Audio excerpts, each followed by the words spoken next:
నమస్తే, welcome to mid news. నేను Sai. Updates చూసినట్టయితే ఇరాన్ ఇజ్రాయెల్ అమెరికా యుద్ధం కారణంగా హైదరాబాద్లోనూ గ్యాస్ కష్టాలు మొదలయ్యాయి. కమర్షియల్ గ్యాస్ కొరతతో తాత్కాలికంగా హోటళ్లు, హాస్టళ్లు, మెస్లు మూతపడుతున్నాయి. ఇక హైదరాబాద్లో దోశ, పూరి, వడలను హోటల్స్ బంద్ చేశాయి.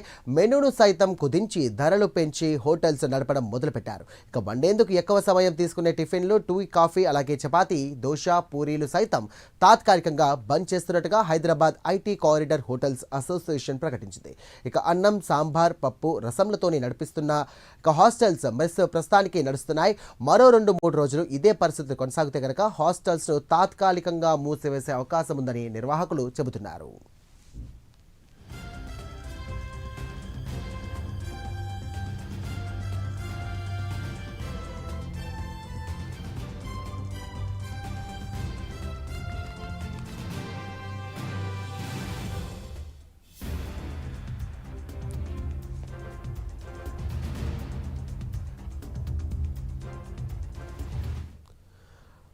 రైట్, ఇదే అంశానికి సంబంధించి మరిన్ని డీటెయిల్స్ అందించడానికి మా కరెస్పాండెంట్ నాగేంద్ర సిద్ధంగా ఉన్నారు. నాగేంద్ర, చెప్పండి, ప్రపంచంలో సంబంధించి కూడా ఎక్కడ దాడులు జరుగుతూ ఉన్నాయి, ఇటు ఇరాన్, ఇజ్రాయెల్, అలాగే అమెరికా మధ్యలో. అయితే భారతదేశానికి సంబంధించి కూడా ఎల్పిజి గ్యాస్ ధరలు పెరిగిపోతున్నాయి. అయితే దీనికి సంబంధించి హైదరాబాద్లో హోటల్స్ కూడా పూర్తిగా బంద్ అయినట్టుగా తెలుస్తోంది. ఏంటి అసోసియేషన్ వాళ్ళు ఏం చెప్తున్నారు, ప్రస్తుతం పరిస్థితి ఏంటి?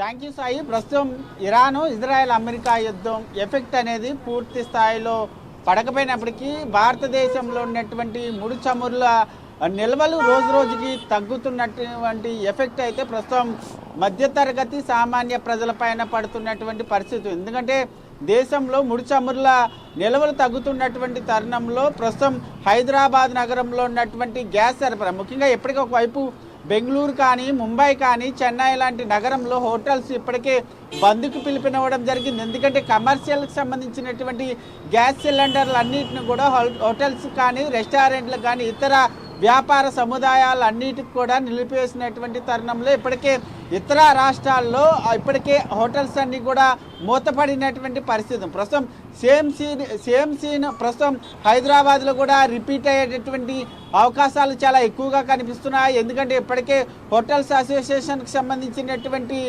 ప్రెసిడెంట్ కానీ, సభ్యులు కానీ వారంతా కూడా తీవ్ర ఆందోళన వ్యక్తం చేస్తున్నారు. ఎందుకంటే హైదరాబాద్ నగరంలో ఎల్పిజికి సంబంధించినటువంటి గ్యాస్ సంస్థ ఇప్పటికే హోటల్స్ కానీ, రెస్టారెంట్లు కానీ, ఇతర హాస్టల్స్కి సంబంధించినటువంటి అంశంలో ప్రధానంగా ఏదైతే కమర్షియల్ గ్యాస్ సిలిండర్స్ ఉన్నాయో వాటిని పరిమితి విధించడం జరిగింది. ముఖ్యంగా ప్రతిరోజు కూడా పెద్ద పెద్ద హోటల్స్ అన్నిటికీ కూడా 25 నుంచి 30 గ్యాస్ సిలిండర్లు అవసరమవుతాయి. కానీ వాటి సంఖ్యను ఇప్పుడు కుదించినటువంటి నేపథ్యంలో హోటల్స్ అన్ని కూడా బంద్ చేసుకునేటటువంటి వైపుకు అడుగులేస్తున్నటువంటి పరిస్థితి ఉంది. ఇప్పటికే నగరంలో చాలా హోటల్స్ అన్ని కూడా ఎక్కువసేపు ఉడికేటటువంటి ఆహార పదార్థాలు అన్నింటినీ కూడా ఇప్పటికే బంద్ చేయడం జరిగింది. దాంట్లో ప్రధానంగా ఐటీ కారిడార్కి సంబంధించినటువంటి అంశంలో ప్రధానంగా ఐటీ ఉన్నటువంటి ఏరియాలో ప్రధానంగా అక్కడ ఉన్నటువంటి హోటల్స్ అన్నీ కూడా చపాతీతో పాటు అదేవిధంగా ఇతర ఐటమ్స్, చపాతీ కానీ, ఇంకా పూరి కానీ, ఇతర ఐటమ్స్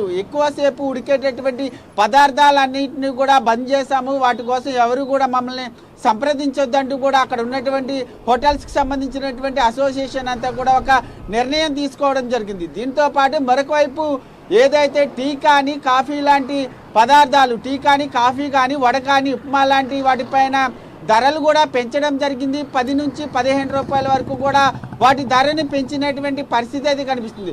ఒక 2-3 రోజులు మాత్రమే మేము ఏదైతే ఐటమ్స్ని హోటల్స్లో పెట్టామో ఆ ఐటమ్స్ మాత్రమే మేము ఈ ఆహార పదార్థాలు మాత్రమే ప్రజలకి సప్లై చేస్తాము. మరొక 2-3 రోజులు దాటిందంటే ఈ ఆహార పదార్థాలను కూడా పూర్తి స్థాయిలో బంద్ చేస్తాము. ఎందుకంటే గ్యాస్ సరఫరాకు సంబంధించి రోజు రోజుకి తగ్గిపోతున్నటువంటి తరుణంలో హోటల్స్ అన్ని కూడా బంద్ చేస్తామంటూ కూడా ఇప్పటికే హోటల్స్కి సంబంధించినటువంటి యూనియన్ సభ్యులంతా కూడా, అసోసియేషన్ సభ్యులంతా కూడా చెప్తున్నటువంటి పరిస్థితి. నిన్న ముఖ్యంగా ఒకవైపు తెలంగాణ హోటల్స్ అసోసియేషన్కి సంబంధించినటువంటి ప్రెసిడెంట్ వెంకటరెడ్డితో పాటు ఇతర సభ్యులంతా కూడా నిన్న సెక్రటేరియట్లో ముఖ్యంగా మంత్రి ఉత్తమ్ కుమార్ రెడ్డితో భేటీ అవ్వడం జరిగింది. ఈ భేటీలో ప్రధానంగా తెలంగాణ రాష్ట్రంలో గ్యాస్ సరఫరాకు సంబంధించినటువంటి అంశంలో ఇబ్బందులు తలెత్తుతున్నాయి. కాబట్టి ఇప్పటికైనా ప్రభుత్వం స్పందించి ఆ గ్యాస్ సరఫరాకు సంబంధించినటువంటి అంశంలో రైట్ నాగేంద్ర ఈ సంక్షోభం ఇంకా కొనసాగితే కనుక హైదరాబాద్ ఫుడ్ ఇండస్ట్రీ పైన ఎంత పెద్ద ప్రభావం పడే అవకాశం ఉంది? గ్యాస్ సమస్య ముఖ్యంగా ఈ గ్యాస్ సరఫరాకు సంబంధించి పూర్తి స్థాయిలో బంద్ అయితే మాత్రం పూర్తి స్థాయిలో హైదరాబాద్ నగరంలో ఉన్నటువంటి దాదాపు 20,000 హోటల్స్ పైనే ఉన్నాయి. 20,000 హోటల్స్ అన్ని కూడా పూర్తి స్థాయిలో బంద్ అయ్యేటటువంటి అవకాశం కనిపిస్తుంది. ఎందుకంటే ప్రత్యామ్నాయ మార్గాల ద్వారా వంటలు చేసేటటువంటి అవకాశాలు కనిపించడం లేదంటూ కూడా యాజమాన్యాలు చెప్తున్నటువంటి తరుణంలో ముఖ్యంగా మరొక 3-4 రోజుల పాటు ఇదే విధంగా ఆంక్షలు విధిస్తే మాత్రం హోటల్స్ అన్ని కూడా పూర్తి స్థాయిలో బంద్ అయితే మాత్రం హోటల్సే కాదు, మరొక వైపు ఎక్కడైతే నగరంలో ఉన్నటువంటి బ్యాచిలర్స్ కానీ హాస్టల్స్ కానీ వీరంతా హాస్టల్స్లో ఉండేటటువంటి ప్రతి ఒక్కరు కూడా చాలా ఇబ్బందులు ఎదుర్కొనేటటువంటి అవకాశాలు అయితే కనిపిస్తున్నటువంటి పరిస్థితి కనిపిస్తుంది. మరి దీనిపైన ఇప్పటి వరకు ప్రభుత్వం ఏం నిర్ణయం తీసుకుంటుంది? ఎందుకంటే ఒకవైపు కేంద్రం అత్యవసర చట్టం కింద ఈ గ్యాస్ అనేటటువంటి అంశాన్ని తీసుకొచ్చినటువంటి నేపథ్యంలో గ్యాస్ అనేది ఎవరు కూడా బ్లాక్ మార్కెట్లో అమ్మొద్దు, బ్లాక్ మార్కెట్లో అమ్మితే మాత్రం కఠిన చర్యలు తీసుకుంటామంటే కూడా